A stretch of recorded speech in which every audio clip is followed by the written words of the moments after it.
Halo para sedulurku, terima kasih sudah mengklik video ini. Nah, gimana kabarnya kalian? Sehat kan?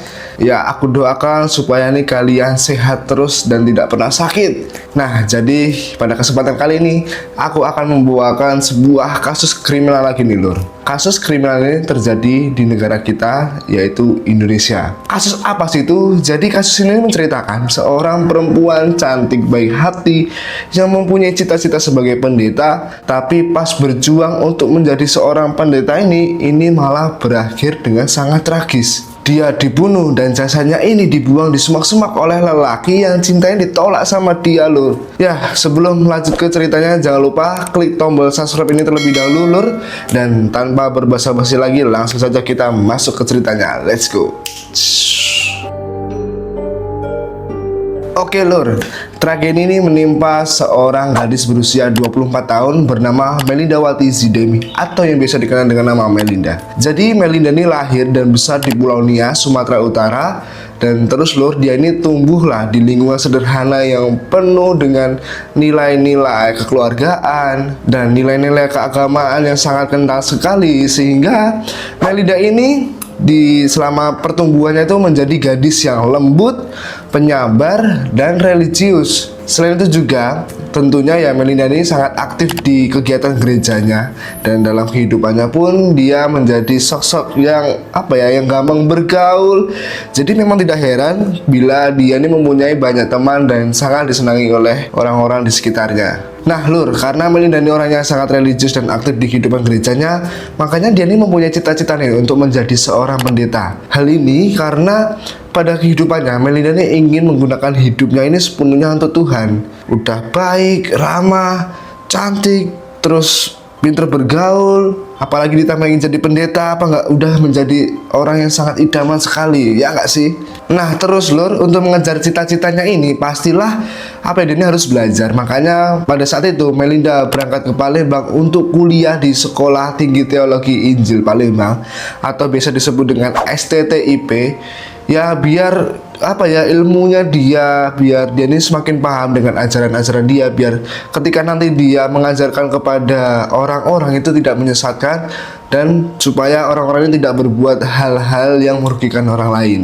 Dan disinilah kehidupan keras ini dimulai, karena dia kan terbiasa di kehidupan daerah yang sangat terpencil, dan sekarang ketika dia kuliah, dia harus terbiasa nih dengan kerasnya kehidupan kota. Singkat cerita, karena Melinda ini sosok yang baik, ramah, dan suka menolong, makanya tak butuh waktu lama dia pun banyak teman dan disukai banyak orang di kampusnya. Selain itu juga Melinda ini menjadi mahasiswa yang patut dicontoh untuk kita semua yang buat mahasiswa, karena selama menjalani masa kuliahnya ini dia ini selalu tekun, aktif di kelas, juga aktif di kehidupan kegerejaannya, di pelayanan di luar kampus. Ya, bisa dibilang walaupun dia ini sibuk kuliah, dia ini tidak lupa menjalani kesukaannya dengan aktif di kegiatan menggereja. Ya, ini tentu hal yang sangat positif yang perlu kita contoh. Nah, setelah beberapa tahun kuliah, akhirnya di Juni 2018 Melinda ini lulus dari STTIP Palembang. Tapi di sini, Lur, perjalanannya belum selesai. Dan untuk menjadi seorang pendeta resmi, ya ini perlu banyak sekali proses. Jadi dia ini harus melalui masa tugas sebagai calon pendeta di tempat pelayanan nyata, dan bisa dibilang ini sebagai suatu training, Lur, dan biasanya kan itu dilakukan di daerah pelosok-pelosok gitu. Terus ya, berdasarkan informasi, lama penugasannya itu sekitar 6 bulan lamanya. Nah, saat itu penugasan Melinda ditugaskan di GKII atau bisa disebut dengan Gereja Kristen Injil Indonesia di Sungai Baung, Kabupaten Ogan, Komering Ilir, Sumatera Selatan. Dan daerah ini ya bukanlah kota yang sangat besar, karena di situ merupakan area perkebunan sawit terpencil, di mana itu tempat banyak buruh sawit tinggal dan bekerja. Dan terus, Lur, di daerah ini yang banyak perkebunan sawitnya, di sini ya disediakan semacam mes gitu. Jadi para pekerja yang kerja tinggal di sana, termasuk juga Melinda. Makanya banyak sekali mes-mes di daerah tersebut. Selama Melinda di sana, dia ini harus mau nggak mau dia ini harus berbau dengan para pekerja. Tapi ini bukanlah hal yang berat, bukan masalah yang sangat serius, karena memang kan Melinda adalah seorang yang sangat ekstrovert. Makanya di situ dia sering berbau dengan masyarakat, dia juga sering membantu masyarakat yang ada di sana, sehingga saat itu dia ini sangat disukai nih oleh banyak orang di tempat kerja yang baru itu, Lur. Buat kalian yang belum tahu pekerjaan Melinda di sana tuh ngapain, jadi hal yang biasa dia kerjakan di sana tuh yang pertama, dia mengajar anak-anak buruh sawit yang bekerja di sana.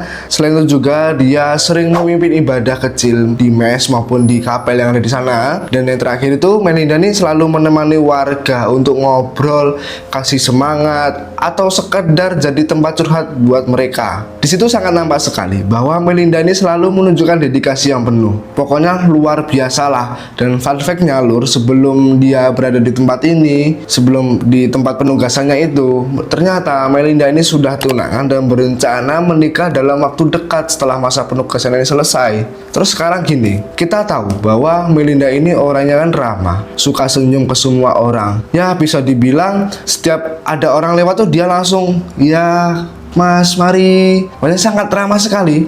Makanya dari sikap-sikap yang ditujukan kepada para warga yang di sana, ternyata ada seorang laki-laki yang salah mengartikan. Kayak dia tuh kepedean gitu loh, kayak dikiranya, kayaknya dia ini senang sama aku. Padahal kan dia melakukan hal itu ya ke semua orang, nggak cuman orang itu aja. Laki-laki itu bernama Nang. Jadi Nang adalah salah satu pekerja buruh di kebun sawit yang usianya tuh sekitar 20 tahunan lah. Dan saat itu dia ini mulai tertarik nih sama si Melinda.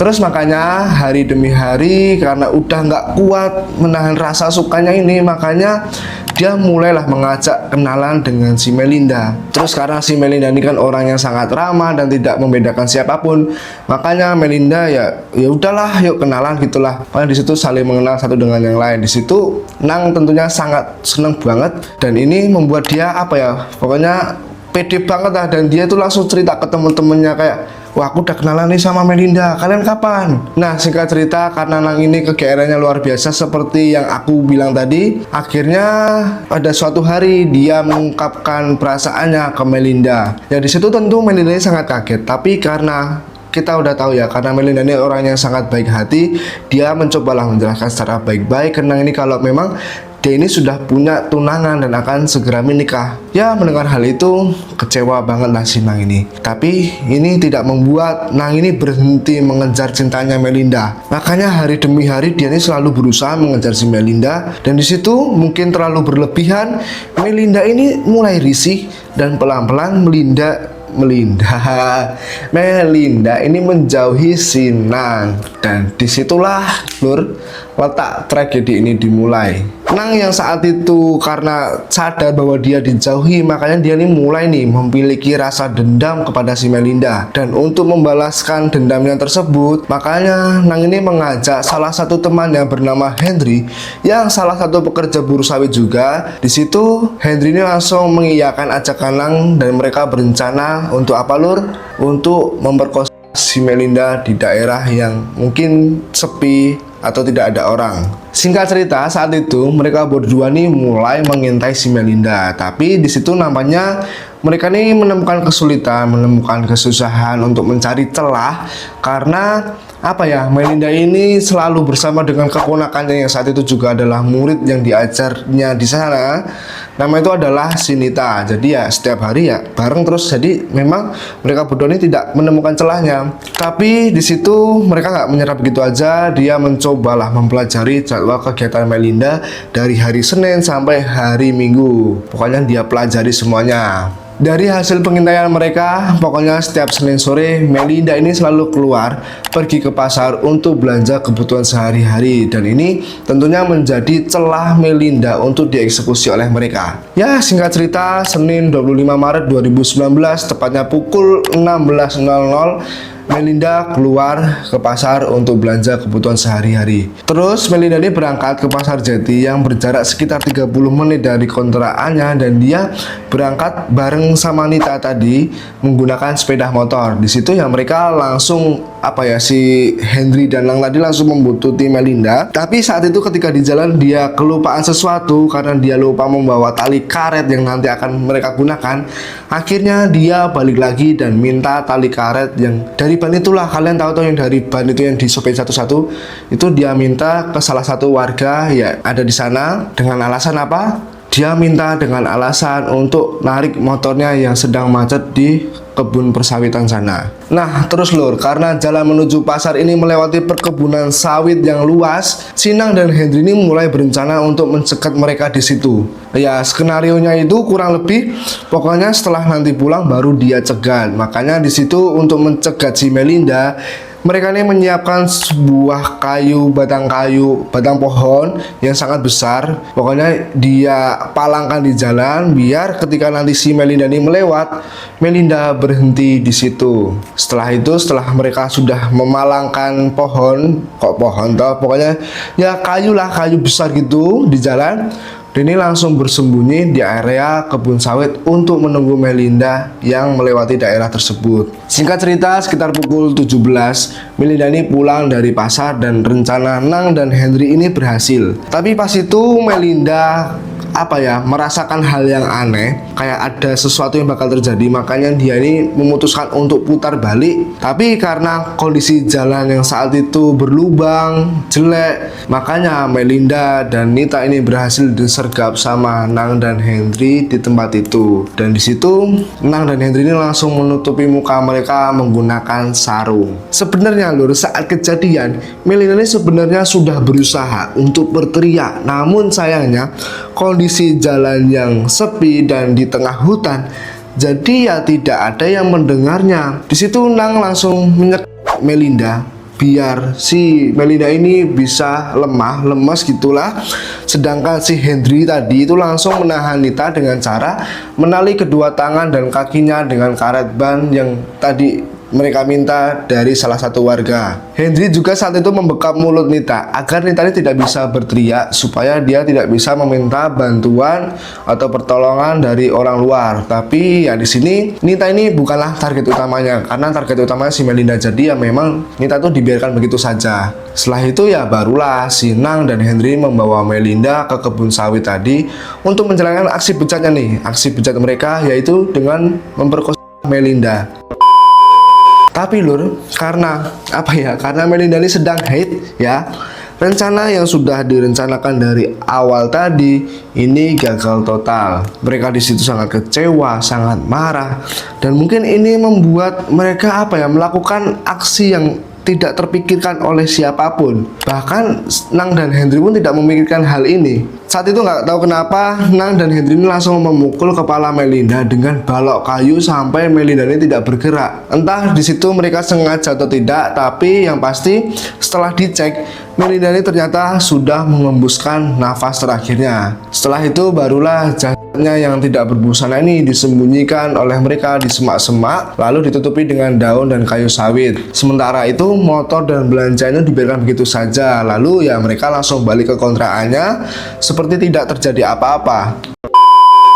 Nah, terus gimana sih mas nasibnya si Nita? Apakah dibunuh atau tidak? Jadi gini lur, Nita yang disekap tadi dan ditali pakai karet ban itu akhirnya bisa melepaskan diri. Lalu setelah melepaskan diri, Nita ini langsung lari ke arah rumah dengan menangis histeris tentunya, terus minta tolong. Dan setelah sampai di pemukiman, dia ini langsung menceritakan kejadian yang menimpa mereka kepada para warga. Warga di situ yang nggak terima, ini langsung rame-rame berbondong-bondong menyisiri tempat tersebut untuk mencari terlebih dahulu kemana sih keberadaan si Melinda. Posisinya waktu itu malam hari dan dibantu oleh pihak kepolisian. Dan malam itu lur, setelah mereka ini mencari dan menyisiri tempat tersebut, mereka tidak menemukan jasadnya Melinda, dan pencarian ini tentunya kembali dilanjutkan di keesokan paginya. Akhirnya ya berkat usaha dan doa, jasad Melinda ini ditemukan tanpa busana dalam keadaan tangan dan kaki yang diikat oleh tali karet tadi, dan kondisi jasadnya Melinda ini sudah mulai membiru. Nah, fun fact-nya lur, Sinang dan Henry tadi yang telah membunuh si Melinda ini juga ikut mencari keberadaan Melinda lur, kayak seolah-olah mereka ini tidak tahu apa-apa. Ya singkat cerita, ya setelah jenazah Melinda ditemukan, polisi ini langsung mengumpulkan barang bukti yang didapat dari sekitar area ditemukannya Melinda. Polisi juga meminta keterangan dari beberapa saksi termasuk si Nita, dan di situ polisi mendapatkan informasi dari salah satu warga yang kebetulan juga curiga dengan si Nang dan Henry tadi. Dia menyampaikan bahwa Nang dan Henry tadi meminta tali karet kepada dirinya, dan entah itu untuk apa. Mungkin bisa saja ini perbuatannya si Nang dan Henry tadi, gitu kata warga tadi tuh. Akhirnya polisi setelah mendapatkan barang bukti dan keterangan dari beberapa saksi, mereka ini mencurigai bahwa Nang dan Henry ini adalah pelaku atas kematian Melinda. Akhirnya pada tanggal 27 Maret 2019, hari setelah jasad Melinda ini ditemukan, polisi ini berhasil menangkap Nang dan Henry yang saat itu mereka ini bersembunyi di kebun sawit. Tapi ya namanya polisi kan pinter lah ya, jadi dia berhasil meringkus mereka. Dan saat penangkapan nampaknya pada saat itu sangat ulet sekali karena mereka ini melawan, dan alhasil ya mereka dihadiahi timah panas oleh polisi nih sebelum akhirnya berhasil ditangkap. Terus dari situ lur, makanya mereka ini dibawa ke RS, dan saat di RS ini mereka langsung diinterogasi di sana. Nang dan Henry yang saat itu tuh sudah pasrah, mereka langsung mengakui bahwa memang mereka lah yang sudah membunuh Melinda.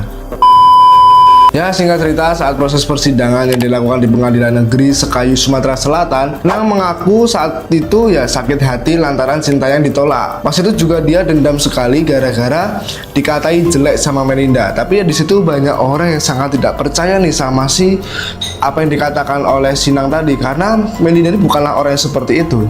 Makanya atas apa yang mereka perbuat ini, Nang dan Henry melanggar pasal 340 KUHP tentang pembunuhan berencana dan akan dijatuhi hukuman mati atau penjara seumur hidup. Ya, di situ lur, keluarga Melinda saat itu di persidangan ini menerima keputusan itu dengan sangat tenang. Ya meskipun hati kecilnya itu sangat sedih sekali, sangat marah dengan apa yang mereka lakukan. Karena apa ya, luka itu tuh tidak bakalan sembuh gitu loh, sangat susah sekali. Karena Melinda yang awalnya tadi kesana untuk penugasan malah berakhir seperti ini. Jadi ya kurang lebih seperti itu para sedulur, kisah mengenai Melinda yang tertimpa kasus pembunuhan yang terjadi saat dia sedang berproses menjadi pendeta. Buat kalian, terima kasih yang sudah menonton video ini, dan kalian kalau mau request apa bisa tulis di kolom komentar. Oh iya, hampir lupa lur, jadi gini, jangan lupa buat kalian subscribe channel ini terlebih dahulu, jangan lupa di like, share, dan nyalakan tombol notifikasinya biar kalian tidak ketinggalan kisah-kisah menarik berikutnya ya. Aku Mas Sopet pamit undur diri dan see you.